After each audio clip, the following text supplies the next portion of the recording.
I'm Paris Chambers, and this is my story. I, Paris Chambers, was sent into a mystery of lies and horror when director Julian Page offers to use hypnosis therapy to recover memories of my disappearance in a national park as a child, in hopes of solving the inexplicable Dark Wolf murders in 2007. This session...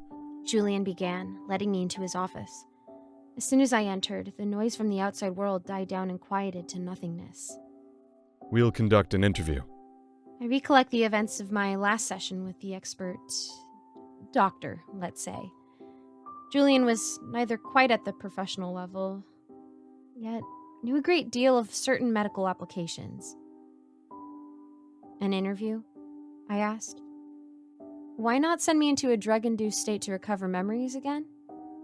No doubt the last session recovered memories of your past. He murmured, motioning for me to sit on the soft sofa opposite of his desk. An interview will further recover these lost memories. I agree, I reluctantly decided. The wolf is the subject. Julian decided. Last time we spoke on the phone, you said you encountered a wolf multiple times? Yes, I replied. I remembered the phone call an hour before. The wolf.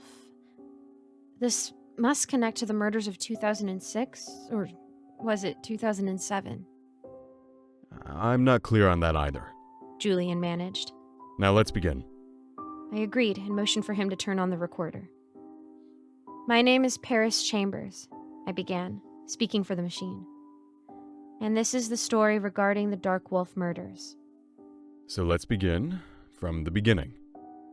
In my childhood, I remember there being murders all around the village I grew up in, I said, explaining. There were a dozen or so murders, and I remember that all the victims mentioned they saw a wolf of some sort before they died. Interesting. The first time I saw the wolf was at a public library. I had just left the restroom and was checking out the fairy tales section when I think I saw it, just out of the corner of my eye.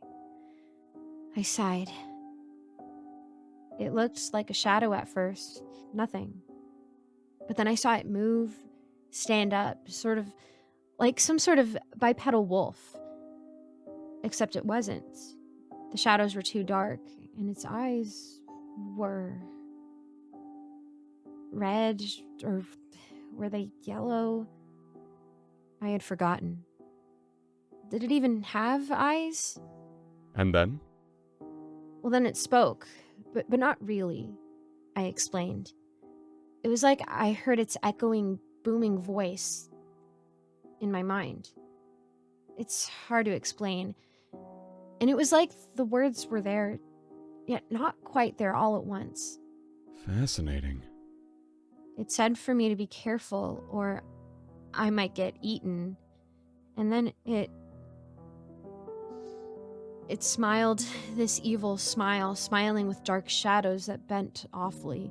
And that's when I screamed and ran for help. But nobody believed me, even when the first few murders had already happened. The Dark Wolf murders. Tell me what you think of them. Julian told me, shifting in position. I remember that children were being found in their dormitories dead. I reminisced. Their limbs were all over the room, and I remember that one limb would always be missing, whether it be a head or a leg or anything. Nobody could figure it out. Not then. Maybe not now. I also remember that large wolf prints were found in some of the rooms with the murders, as well as some strange wolf howls at night only some people could hear. Yet, according to my data, wolves didn't live where you lived. Precisely, I replied. It makes no sense at all. Okay, continue your story. The second time I saw it was at the foot of my bed, I continued. I woke up one night to see the curtains parted and the full moon staring at me through the window. Only, the moon didn't seem right.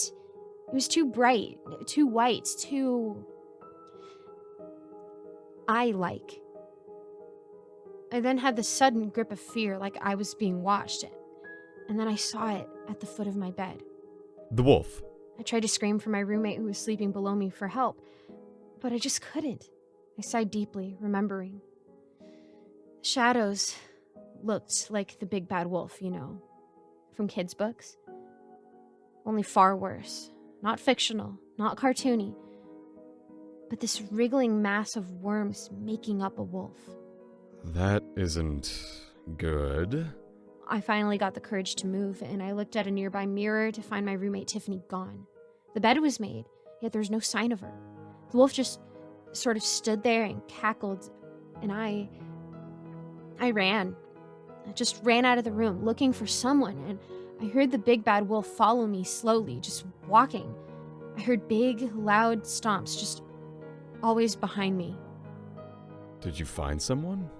Not exactly. Explain. Well, I ran and ran, but the building never seemed to end. It should have ended quickly, yet the halls just looped and twisted, and somehow I got the brave idea to climb out the window, and I did just that. What then? I just ran straight outside and kept running. The world wasn't right. Like, it was too fuzzy, yet too rough, like bones. Everything cracked as I ran, like brittle stones being broken, the fossils of something old. All while that wolf followed me, I informed. But then I ran into someone. I wasn't paying attention and just running, and I ended up noticing this person at the last moment and tripped and fell next to him. Who was he? Julian asked, raising his glasses. Well, I don't know, I confessed. But whoever he was, I think he saved me. How? Well, he turned to look at me, and I saw his face. He had these big, round glasses on, and the pale white moon seemed to reflect off of his glasses, turning them white at every angle. He wore this old-fashioned looking coat and a top hat, like some sort of displaced train conductor from the old times. Notable. Before I could scream or run, he just asked me what I was doing here. And I quote, "Who are you? What are you doing in my domain?" And then I heard the wolf behind us. I took a deep breath and paused. Suddenly, the man turned to the shadow, the big bad wolf, and frowned. He seemed confused, like it wasn't supposed to be there. Julian jotted something down on a pad. And then I saw these bones erupt from the ground like tentacles, yet blockier, and they surrounded the wolf. The wolf just howled, and before I could do anything, the man tapped my forehead, and I turned to look at him, and I saw this skeleton, except everything was wrong. The skull had no sockets, there were too many joints, and too long legs, yet it seemed oddly comforting. And before I knew it, I suddenly gasped for air and found myself staring at Tiffany, my roommate. How? I began. Don't know. She told me she heard a wolf howl and it woke her up. She said she found me just beneath the window and hyperventilating. I, of course, didn't tell her what happened. And then? Julian asked. What's the strangest thing? I began. I started to see the man everywhere. First at the cafeteria among the people, and at first I thought I was imagining it, but then the next time it was in my room as I was going in. He smiled and just faded away before my very eyes. Did it scare you? No, the presence of him, it was strangely comforting. And the wolf? At night, I started to hear something pawing at the door, trying to get in, always at the exact same time, 1:28. On more than one occasion, I heard something pacing just outside my window. I was always unable to wake up my roommate, and if we tried staying up, she would mysteriously fall into a deep sleep. This is interesting. Once, I heard my teacher's voice outside the door, and in my sleep-deprived state, I was going to open it. But then I heard this warning that told me not to open it.